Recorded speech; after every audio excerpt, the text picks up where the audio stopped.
हैं news reporter network. आप देख रहे हैं न्यूज रिपोर्टर लाइव, सोच आपकी, आवाज हमारी। नमस्कार, आप देख रहे हैं न्यूज रिपोर्टर नेटवर्क और मैं हूं आपके साथ नूतन। आइए शुरू करते हैं खबरों का सिलसिला और सबसे पहले नजर डालते हैं सुर्खियों। धामी कैबिनेट ने 13 महत्वपूर्ण फैसलों पर लगाई मुहर। नैनीताल हाईकोर्ट को हल्द्वानी स्थानांतरित करने को मिली केंद्र की मंजूरी। और उत्तराखंड में अगले 3 दिनों तक बिगड़ा रहेगा मौसम का मिजाज। उच्च हिमालयी क्षेत्रों में हो सकती है बर्फबारी। खराब मौसम के चलते यमुनोत्री यात्रा पर लगी रोक। लैंडस्लाइड के चलते प्रशासन ने 7,000 यात्रियों को रोका।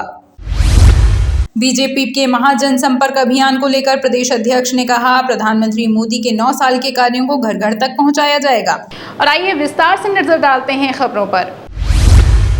मुख्यमंत्री पुष्कर सिंह धामी की अध्यक्षता में आज कैबिनेट बैठक आयोजित की गई, जिसमें खनन नीति मंजूर करने से लेकर उत्तराखंड में नई टाउनशिप पर मुहर लगाई गई।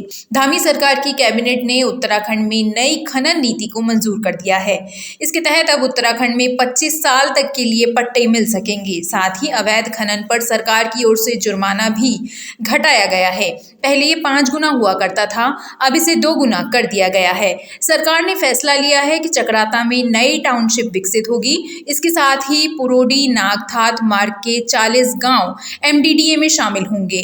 धामी सरकार छात्रों के लिए स्कॉलरशिप पर योजना भी लेकर आई है। इसके तहत उच्च शिक्षा में स्नातक और स्नातकोत्तर स्तर पर भी मेधावी छात्र छात्राओं के लिए स्कॉलरशिप पर मुहर लगाई गई है। इसके अलावा गौलापार हल्द्वानी के हाई कोर्ट के लिए 26 हेक्टेयर जमीन आवंटित कर दी गई है, जिसके लिए केंद्र की भी मंजूरी मिल गई है। साथ ही पर्यटन विकास परिषद में 37 पद बढ़ाए गए हैं।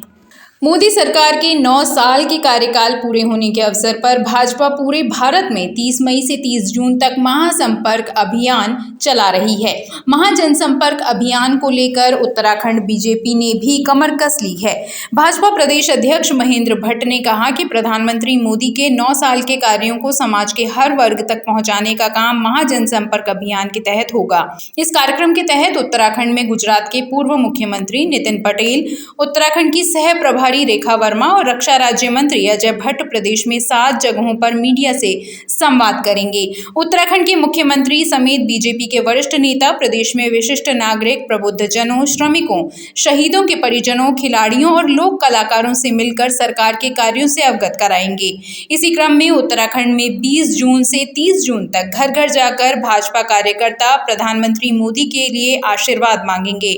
महाजनसंपर्क अभियान के तहत प्रधानमंत्री मोदी 51 रैलियों में हिस्सा लेंगे, जिनमें से एक रैली उत्तराखंड में प्रस्तावित है।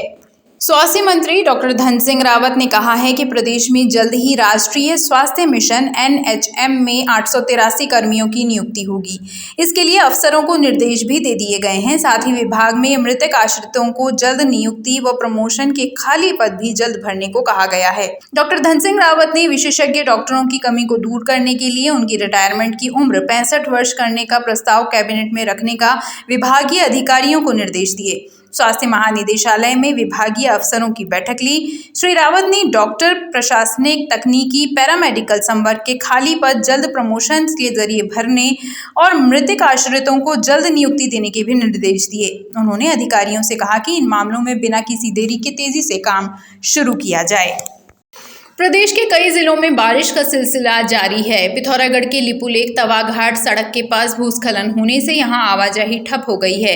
यहां करीब 300 से ज्यादा यात्री फंस गए हैं। लिपुलेख तवाघाट सड़क धारचूला से 45 किलोमीटर ऊपर लखनपुर के पास भारी चट्टान दरकने से 100 मीटर बह गई है। इससे धारचूला और गुंजी में करीब 300 लोग फंस गए हैं। प्राप्त जानकारी के अनुसार सड़क खुलने में 2 से 3 दिन का समय लग सकता है। भूस्खलन से यहां आवाजाही पूरी तरह ठप हो गई है। प्रदेश में इन दिनों मौसम करवट बदल रहा है। प्रदेश के कई जिलों में बारिश का सिलसिला जारी है, जिससे नुकसान की खबरें भी सामने आ रही हैं। कहीं कहीं जनजीवन बुरी तरह प्रभावित हो गया है। उत्तरकाशी जिले में देर रात से ही तेज हवाओं के साथ मूसलाधार बारिश हो रही है। मौसम बिगड़ने से स्थानीय लोगों के साथ साथ तीर्थयात्रियों को भी ठंड का सामना करना पड़ रहा है। यमुनोत्री धाम में रात से ही गर्जन के साथ तेज बारिश हो रही है। भारी बारिश से यमुनोत्री धाम की यात्रा पर रोक लगा दी गई है।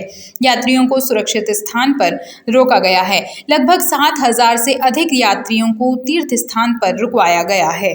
पूर्व मुख्यमंत्री त्रिवेंद्र सिंह रावत ने नई दिल्ली में भाजपा के कई बड़े नेताओं से मुलाकात की। श्री रावत ने दिल्ली में पार्टी के राष्ट्रीय महासचिव बीएल संतोष, प्रदेश प्रभारी दुष्यंत गौतम, राष्ट्रीय उपाध्यक्ष सौदान सिंह और संगठन मंत्री शिव प्रसाद से अलग अलग मुलाकात की। अटकलें लगाई जा रही हैं कि पूर्व सीएम 2024 का लोकसभा चुनाव लड़ने की इच्छुक हैं। काफी समय से उनकी पौड़ी और टिहरी सीट से दावेदारी की भी चर्चा है। बीते कुछ माह से गढ़वाल और टिहरी संसदीय क्षेत्र में उनकी सक्रियता भी बढ़ी है।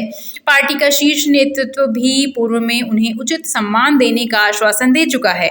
ऐसे में उनकी दिल्ली यात्रा को 2024 की लोकसभा सीट के लिए टिकट की दावेदारी से जोड़कर देखा जा रहा है। हालांकि त्रिवेंद्र सिंह रावत ने कहा है कि दिल्ली में पार्टी नेताओं से उनकी मुलाकात महज शिष्टाचार भेंट थी। पार्टी चुनाव लड़ेगी, पार्टी पहले की तरह फिर उत्तराखंड में 5 सीट जीत कर लाएगी और देशवासियों ने भी हमेशा प्रधानमंत्री नरेंद्र मोदी और भारतीय जनता पार्टी के ऊपर विश्वास रखा है और पार्टी ने जितना मांगा देश की जनता से उतना देश की जनता ने दिया है। पिछली बार हमने लक्ष्य रखा था 300 पार का और देश की जनता ने दिल खोल के 302 सीटें भारतीय जनता पार्टी की झोली में डाली थी और एनडीए की सरकार बनी थी। हरिद्वार की ज्वालापुर कोतवाली पुलिस ने ड्रग फ्री देवभूमि अभियान में कार्रवाई करते हुए बरेली से गांजे की खेप लेकर पहुंचे 2 तस्करों को गिरफ्तार कर लिया है। गंगा दशहरा मेले के दौरान गांजे की खेप को सप्लाई करने के इरादे से तस्कर यहां पहुंचे थे। एसएसपी अजय सिंह ने बताया कि पुलिस ने चेकिंग के दौरान दोनों तस्करों को पकड़ लिया। आरोपियों के पास से करीब 13 किलो गांजा पत्ती बरामद की गई है। आरोपियों के कब्जे से 2 मोबाइल फोन, 10,000 रुपए भी बरामद हुए हैं। माननीय मुख्यमंत्री द्वारा जो नशा मुक्त अभियान जो चल रहा है 2025 तक का अभियान है, जिसमें नशा मुक्त करने के लिए सभी जगह हमारी जो पुलिस प्रशासन सभी लगे हुए हैं पूरे उत्तराखंड में। उसी को देखते हुए उसी क्रम में कल 2 लोग को सहारनपुर और मुजफ्फरनगर के थे जो लगातार यहाँ गांजे की तस्करी कर रहे थे। उनकी सूचना मिलने के बाद जो है ज्वालापुर पुलिस ने उन्हें गिरफ्तार किया है और करीब 13 किलो गांजा उनसे बरामद किया गया। कुछ पूछताछ में जानकारी मिली, उसमें हमारी टीम और काम कर रही है। तो आज के लिए बस इतना ही। देश और दुनिया की तमाम छोटी बड़ी खबरों के लिए आप जुड़े रहिए न्यूज़ रिपोर्टर नेटवर्क के साथ।